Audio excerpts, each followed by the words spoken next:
అందరికీ నమస్కారం. ఐబొమ్మ ఎపిసోడ్ నడుస్తుంది ప్రస్తుతం.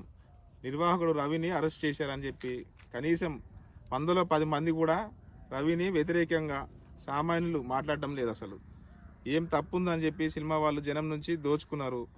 ఆ దోచుకునేదే కొంచెం అడ్డు కట్టేసి రవి అనే వ్యక్తి జనానికి చూపించాడు.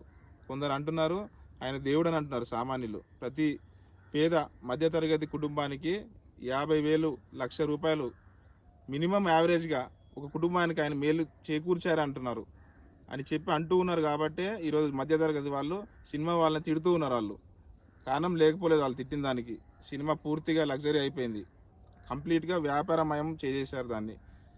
అండ్ ఈ అన్నిటిని మించి సినిమాను కూడా కులాల వారిగా రాజకీయాల వారిగా విడిపోయింది. ఈ సినిమా వాళ్ళు నోటుదుల ఖాళీగా ఉండకుండా వేదికలెక్కి రాజకీయ పార్టీల గురించి గెలకడం, ఆ పార్టీల్ని అభిమానించిన వాళ్ళ సినిమాలు బాయ్కాట్ పిలుపునియడం, వీళ్ళు వాళ్ళని బాయ్కాట్ చేయడం, వాళ్ళు ఇంకొకరిని బాయ్కాట్ చేయడం, మొత్తం మీద ఒక సినిమా హీరో అనబడే వాళ్ళు జనాల్లోకి పూర్తిగా వ్యతిరేకత మూటగట్టుకున్నారు. రాజకీయ హీరోల మీద పూర్తిగా ఏహే భావంతోనే ఉంది మొత్తం. పోంగ ఇక్కడ సినిమాలు రిలీజ్ చేసి ప్రపంచంలో అక్కడ ఇక్కడ అని చెప్పి ఫస్ట్ 2-3 రోజుల్లోనే వాళ్ళని అభిమానించే వాళ్ళ దగ్గర నుంచి దోచుకునే ప్రయత్నం అయితే చేస్తున్నారు. ఈ మార్గాలు వాళ్ళు అన్వేషించుకోవడం తప్ప ఏ విధంగా పాజిటివిటీ కనిపించడం లేదు వాటిలో.